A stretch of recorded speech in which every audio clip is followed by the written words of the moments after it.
Santé Plus se poursuit et après avoir parlé des téléconsultations ou du moins de la téléconsultation, nous parlons maintenant avec le docteur Zegbé des fibromes.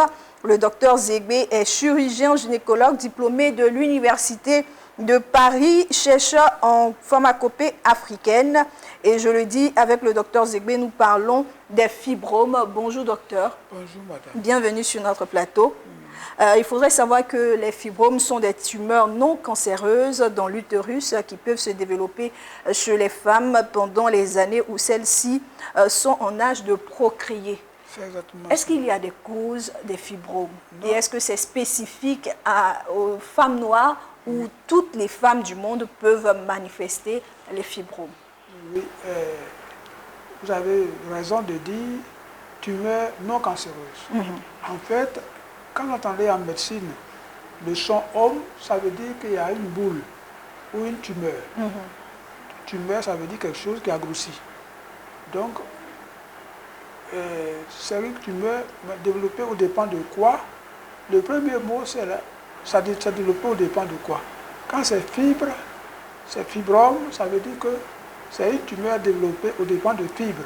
Ok. Or, l'utérus, c'est une poche. C'est une poche musculaire située dans le ventre des femmes. C'est un organe secret et sacré. C'est secret, c'est pour cette raison que Dieu l'a caché. La femme elle-même ne voit pas son utérus. Elle peut à peine le toucher. Et ce n'est pas quelque chose qu'on doit montrer aux gens. C'est sacré parce que tant que la femme l'a, elle peut faire des enfants. Ah, avec la présence de l'utérus. Oui, je cru entendre les fibromes. La femme peut faire des enfants. Et le rôle essentiel de l'utérus, c'est de protéger l'œuf fécondé. L'œuf fécondé, l'œuf est formé quand les spermatozoïdes rencontrent l'ovule. Les deux forment un œuf. Et l'œuf cherche un endroit où se loger. Il va se loger dans l'utérus. C'est une poche musculaire.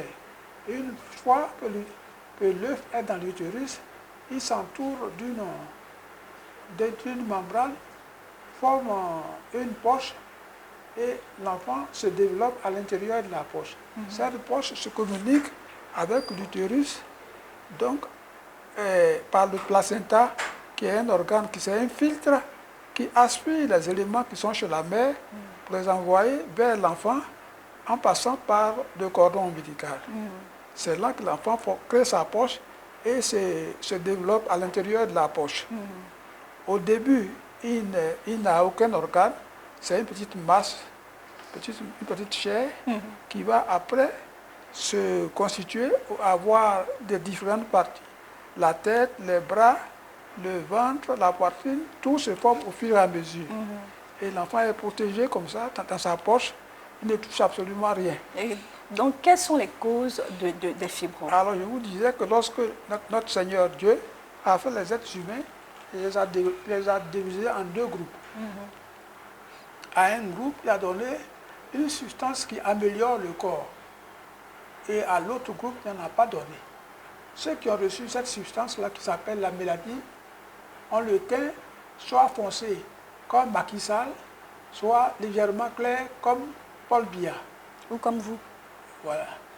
Alors, qu'il soit foncé ou qu'il soit clair, leur peau est lisse et souple, comme un ballon, comme une chambre à air de gros camion qu'on a gonflé. Voilà. Les noirs, vous serez surpris, même s'ils sont très noirs, d'avoir la peau qui est toujours lisse et souple. Ça vous étonnera, mais si vous touchez un blanc, vous verrez que c'est un peu rugueux. Un peu rugueux, un peu dur. Donc vous touchez un noir, c'est toujours lisse et souple. Donc la cause, on pourrait dire que la cause des fibromes sont dues à la race. À la race. Ok. Parce que le muscle qui est en dessous, c'est un muscle très puissant, qui se contracte facilement et fortement. C'est pour ça que les noirs courent plus vite que les blancs. Très bien. Vous verrez que chaque 4 ans, aux Jeux olympiques, les 4 hommes les plus rapides qui sont à la fin de la course de 100 mètres sont tous des noirs. la médaille d'or, la médaille d'argent, la médaille de bronze sont des noirs. Ok, donc on retiendra que les fibromes sont dus à la race africaine, à la race noire. À la race noire. Voilà. Parce Et donc, en Amérique, où il y a des femmes blanches, il y a des Américaines noires, des Américaines blanches. Les Américaines blanches n'ont pas de fibromes. N'ont pas de fibromes. Mais les Américaines noires ont les mêmes fibromes qu'en Afrique ici. Quels sont dans ce cas-là, docteur, les symptômes des fibromes? Des symptômes. Quand on arrive à dire qu'elles sont spécifiques à la race noire et qu'on le veuille ou pas, toutes les femmes noires peuvent manifester des fibromes.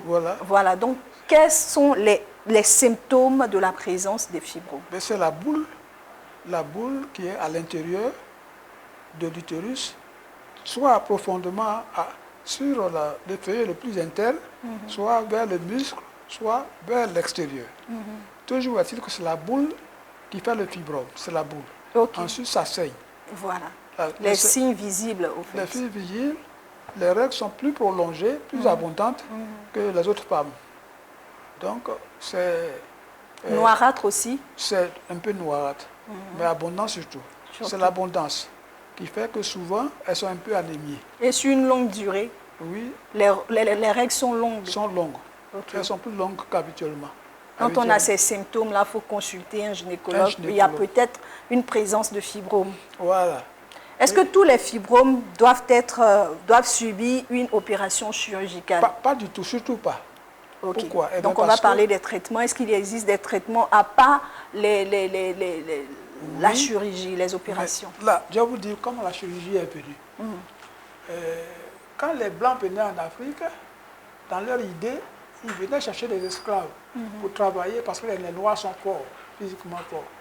Quand ils sont venus, qu'ils ont vu les fibromes, ils ne pouvaient pas expliquer que c'est parce que votre corps est différent du nôtre. Ils ont préféré arrondir les choses en disant il faut opérer. Et l'idée d'opération est restée. Et ça restait dans la tête de beaucoup de médecins qui n'ont pas été formés comme moi j'ai été formé. Okay. Je vous dirais, moi aussi, on m'a dit d'opérer les fibromes. Et je les opérais. Parce qu'il y a longtemps que je suis gynécologue, ça fait 47 ans. Oui.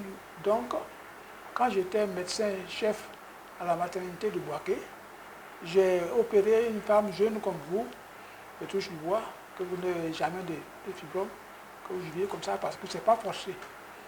Ce n'est pas forcé. Ma mère n'a pas eu de fibromes du tout, mais ses enfants, une seule a eu des fibromes. Et donc, quels sont les traitements? Le traitement existe parce que quand c'est Dieu lui-même qui est à la base d'un problème, il met les médicaments à côté. C'est la racine d'une plante qu'il faut connaître. Et je vous dirai comment j'ai connu ça. Okay. On n'a pas suffisamment de temps pour développer, mais c'est le traitement que vous proposez pour le traitement, pour soigner ou guérir du fibrome, il se fait en combien de temps? Entre 6 mois et 9 mois. Parce que le rôle de l'utérus, c'est que ça vous permet d'avoir des enfants. Oui. Et donc, en traitant comme ça, le but recherché, c'est que votre utérus vous permette de faire vos enfants. Que jusqu'à l'âge de 50 ans, vous allez faire tous vos enfants, que vous êtes grand-mère, vos enfants viennent vous voir, c'est très agréable. Ça, je vous le dis, c'est agréable d'avoir des petits-enfants. Donc, le rôle, c'est ça. Et la plante dont la racine permet de soigner les fibromes, permet à ces boules-là de tomber naturellement. Ça disparaît. Ça disparaît. Ça ne repousse plus. Ça ne bouge plus. Ça ne saigne plus. Ça ne vous embête plus. Et donc, vous faites vos enfants avec ça. C'est le traitement même, le vrai traitement du fibrome. Donc, on nous avait dit d'opérer. Et j'ai opéré. Et à Boaké, j'ai opéré une femme jeune comme vous. Je lui ai enlevé plusieurs boules sur l'utérus. Et c'est quand j'ai fini d'enlever toutes les boules sur l'utérus que j'ai constaté que l'utérus avait diminué. Là, j'ai dit, donc, toutes ces boules-là sont enlevées aux dépens de l'utérus. Imaginez un instant que sur votre mollet, il y a une crampe. Il y a une crampe, donc il y a une boule qui vient par là. Si on considère qu'il faut enlever la boule, on va couper une partie du mollet. Et ça diminue, Et ça si ça rétrécit. repousse encore, qu'on coupe encore, à la fin, vous n'aurez plus de mollet. Ça sera bien. Donc votre utérus ne vous permettra plus de faire des enfants. Un utérus, c'est un organe secret et sacré. Il ne faut pas le graffiner comme ça, opérer. Comme quand c'est Dieu lui-même qui est à la base d'un problème, il crée la solution à côté. Donc, je n'opérais plus. Mais j'étais embêté parce qu'on m'avait enseigné que ça, opérer. Donc, comme je n'opérais plus, j'écoutais, on disait, il y a une vieille femme dans le quartier, il sait comment on soigne ça. Et vous êtes allé vers elle, elle vous a montré les procédés. Pas comme ça, c'est comme, on est en pays baoulé. Je suis allé, je n'ai pas allé en baoulé. Oui, et elle vous a montré les procédés. Aujourd'hui, vous traitez les fibromes. Voilà, nous sommes déjà à la fin de notre échange parce qu'on me signale. Docteur Zébé, vous êtes situé où? Je suis situé... Les numéros de téléphone pour tous nos téléspectateurs, téléspectatrices qui voudraient bien se faire traiter du fibrome. Le fibrome, c'est... mon cabinet se situe à Carrefour Cité-Cyr, à Faya, en face du château d'eau. Et le numéro de téléphone est mon numéro de téléphone habituel, 0709 66 02 00. Et vous consultez, vous êtes ouvert de quand à quand, de quelle heure à quelle heure? À 13h tous les jours, sauf samedi et dimanche.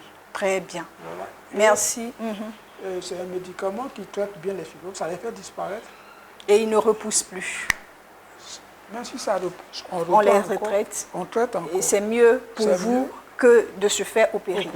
Merci beaucoup, docteur Zébé, d'être passé sur notre plateau. Vous revenez quand vous voulez. On pourra parler d'autres sujets, d'autres maladies que vous traitez chez la femme.